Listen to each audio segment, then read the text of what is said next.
SD Negeri 2 Sidobinangun dalam keadaan sehat walafiat dalam mengikuti pembelajaran di hari Senin tanggal 3 Juni 2024. Di sini kita akan berdiskusi masalah yang berkaitan dengan PMM. Di sini ada indikatornya, yaitu mengenai siklus peningkatan kualitas praktek pembelajaran. Langsung saja kita bahas masalah indikatornya supaya Bapak Ibu tahu apa yang akan kita diskusikan ke depannya.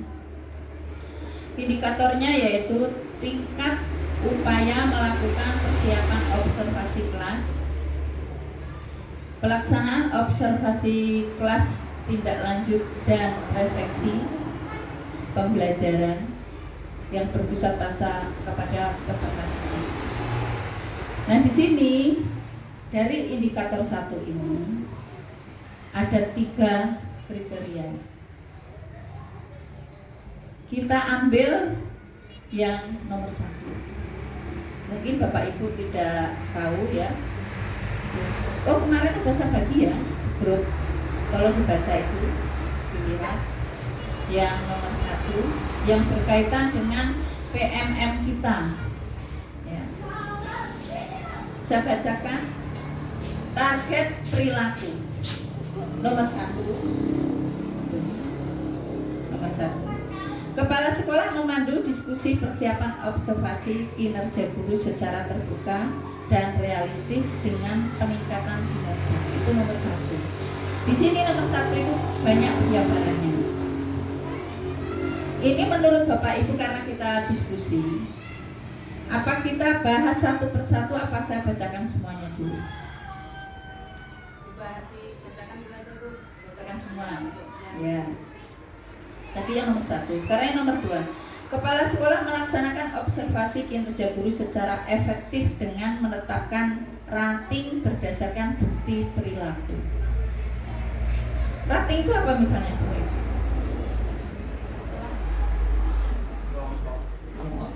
Nilainya. Nomor 3. Kepala sekolah memandu diskusi dan refleksi tindak lanjut secara terbuka dan realistis dengan peningkatan kinerja.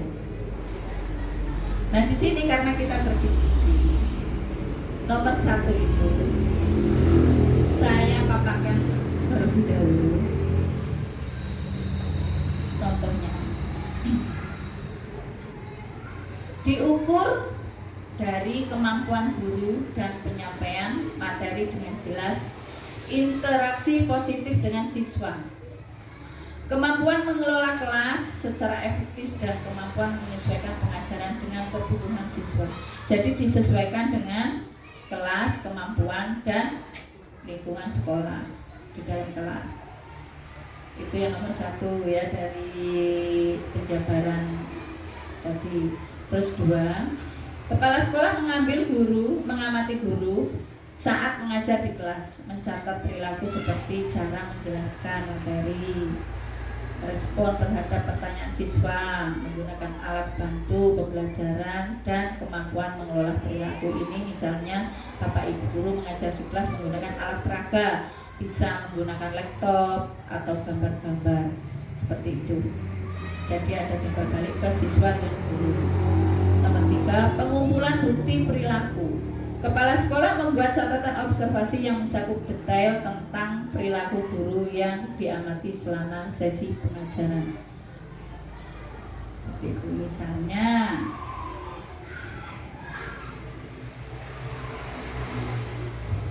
misalnya Bapak Ibu guru mengajar di kelas ya, itu menyampaikan materi ke siswa. Ibu guru dan Bapak guru mengamati, mencatat semuanya ya, seperti itu. Terus ya, kita bahas ini dulu ya, yang nomor 1. Kira-kira ada pertanyaan? Coba, ini kan kita bagi 2 kelompok kelas tinggi dan kelas rendah. Sekarang coba pertanyaan dari kelompok 1 dulu. Ini dari yang pertama ya.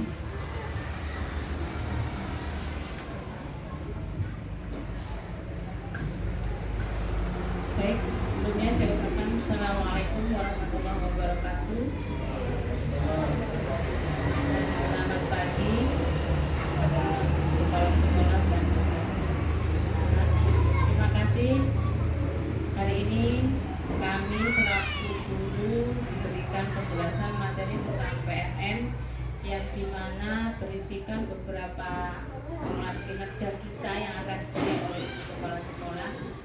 mungkin karena ini baru nggih Bu, jadi sebenarnya kita ini mampu, cuman ketika di lapangan menerapkannya, oh baru tahu kalau itu, oh ini toh seperti ini toh. Nah ya, nah di sini ada yang dari yang jenengan sampaikan tadi, ada pertanyaan begini, bagaimana cara guru itu menyampaikan atau memberikan materi dengan baik sehingga siswa itu mampu untuk menerima apa yang sudah kita ajarkan. Walaupun kadang setiap siswa itu kan penerimanya atau penangkapannya kan berbeda-beda. Mungkin dengan cara bisa kalau di kelas kecil itu dengan menggunakan bahasa ibu yang mungkin baru dia paham atau dapat diulang dengan beberapa kali pertemuan baru si siswa atau si anak itu mengerti apa tujuan dari materi yang kita sampaikan. Demikian Bu, terima kasih. Assalamualaikum warahmatullahi wabarakatuh. Terima kasih Bu Novi dari kelompok 1 kelas rendah.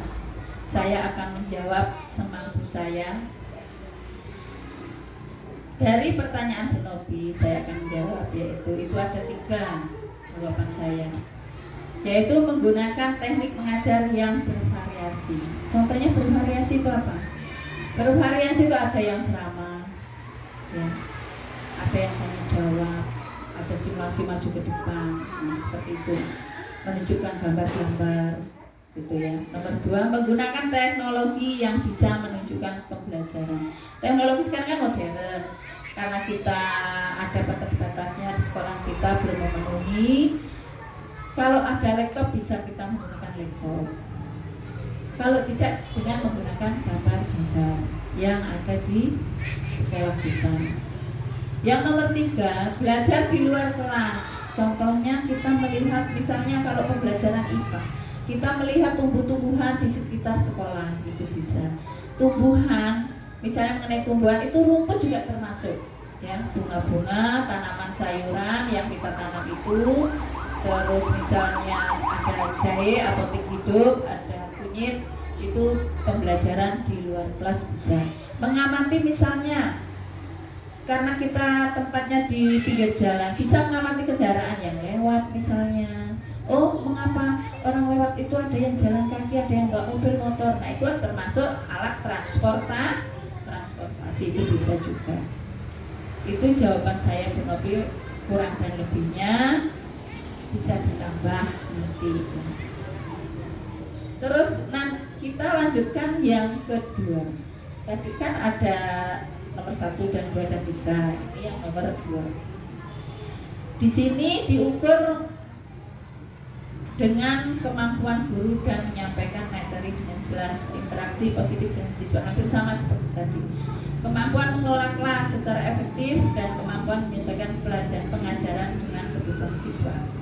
Observasi langsung. Kepala sekolah mengamati guru saat mengajar di kelas, mencatat perilaku seperti cara menjelaskan materi, respon terhadap pertanyaan siswa, menggunakan alat bantu pembelajaran. Itu ya. Mirip-mirip dengan yang tadi. Pengumpulan bukti perilaku. Kepala sekolah membuat catatan observasi yang mencakup detail tentang perilaku guru yang diamati selama sesi pengajaran. Misalnya, dia mungkin mencatat bagaimana guru memberi umpan balik kepada siswa atau bagaimana mereka mengatasi gangguan di luar kelas. Jadi ini saya masuk ke kelas Bapak Ibu, membuat catatan dalam proses mengajar Bapak Ibu guru di kelas itu bagaimana. Nah, itu saya catat. Nah, seperti kekurangannya di mana, kelebihannya di mana, seperti itu gambarannya, kurang dan lebihnya. Pemberian ranting. Kepala sekolah menggunakan bukti perilaku untuk memberikan ranting kepada kinerja guru. Misalnya dia mungkin memberikan skor dari 1 hingga 5 untuk setiap kriteria evaluasi, di mana 1 menunjukkan kinerja yang perlu ditingkatkan dan 5 menunjukkan kinerja yang sangat baik. Jadi saya memberi penilaian kepada Bapak Ibu guru waktu saya mengamati Bapak Ibu guru mengajar. Pendiskusian dengan guru. Kepala sekolah bertemu dengan guru secara observasi untuk membahas hasil evaluasi. Dia menyampaikan umpan balik secara terperinci tentang kinerja guru mengakui kekuatan mereka. Jadi sehabis itu kita berdiskusi, mendiskusikan hasil dari saya mengamati di kelas Bapak Ibu. Bagaimana?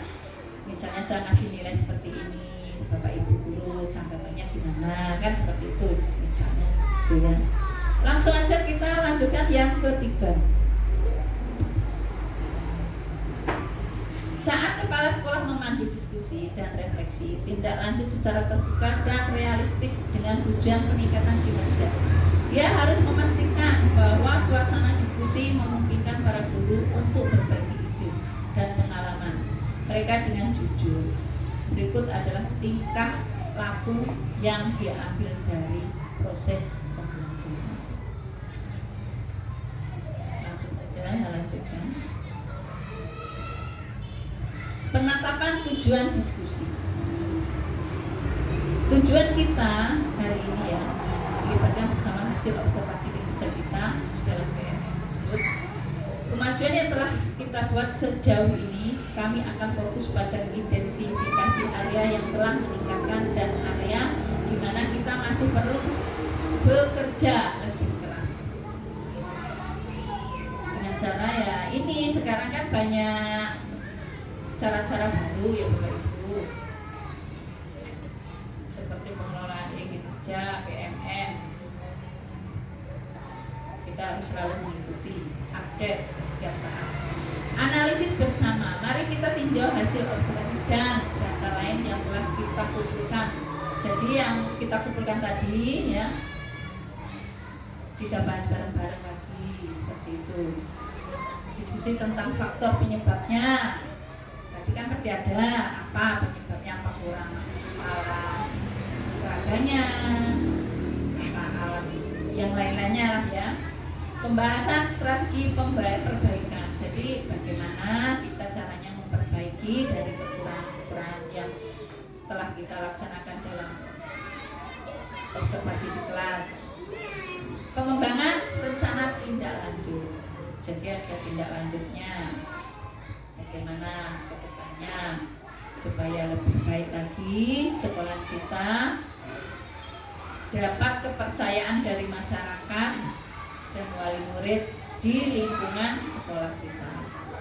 Komunikasi, dukungan, dan harapan. Jadi kita ini perlu mendapatkan informasi atau bertanya kepada wali murid atau orang-orang yang ada di sekitar sekolah kita. Misalnya seperti ini. Kita bertanya misalnya ya, besok misalnya Bapak Ibu ada yang jemput anaknya atau pas kita berkumpul mengumpulkan wali murid, kita perlu bertanya, menyampaikan pertanyaan kepada wali murid atau orang yang ada di sekitar lingkungan kita. Bagaimana menurut Bapak Ibu sekolah SD Negeri 2 ini cara mendidik anak Bapak Ibu guru selama ini? Itu bisa kita ajukan kepada wali murid. Terus misalnya tentang keamanan, tentang kebersihan lingkungan itu bisa kita tanyakan, itu yaitu yang masuk ke kriteria ketiga. Coba setelah saya jabarkan, mungkin dari kelompok 2 kan tadi belum bertanya, bisa mengajukan pertanyaan. Siapa yang akan bertanya?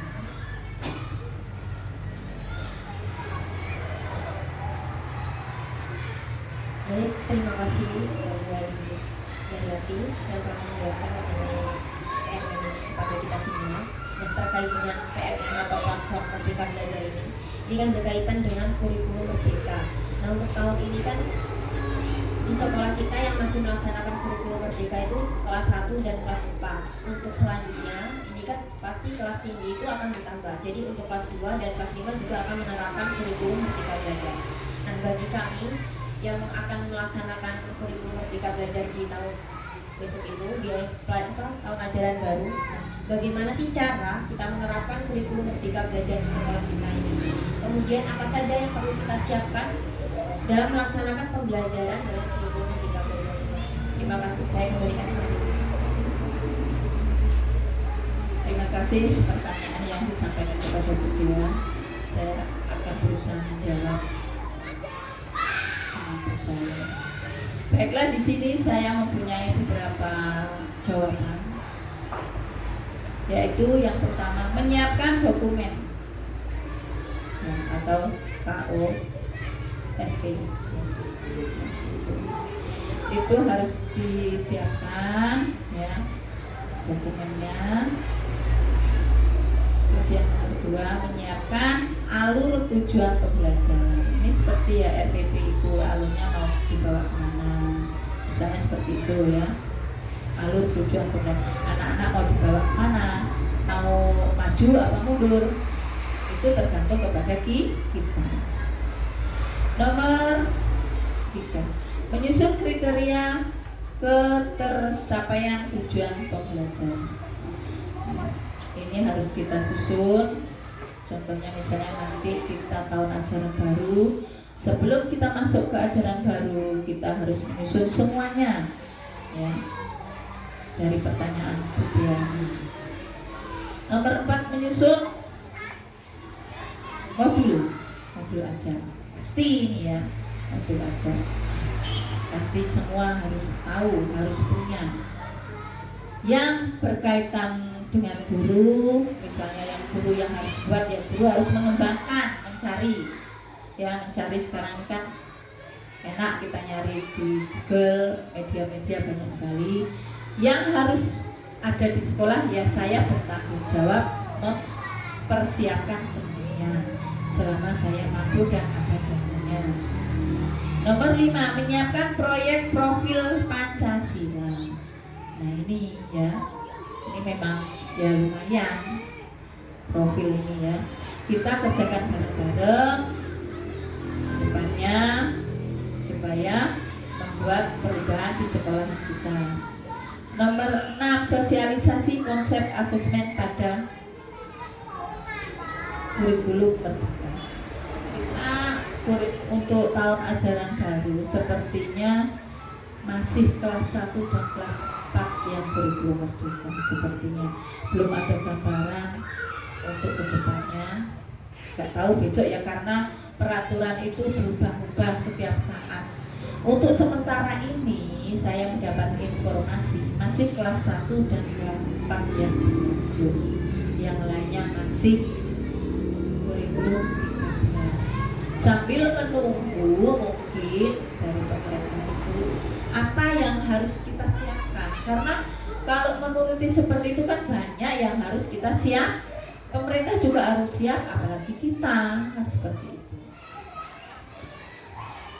Itu saja yang dapat saya sampaikan hari ini, diskusi mengenai yang berkaitan dengan PMR. Untuk lanjutannya kita bisa diskusikan kembali di lain tempat. Kurang dan lebihnya saya minta maaf, namanya manusia pasti ada kekurangan. Saya tutup. Wassalamualaikum warahmatullahi wabarakatuh.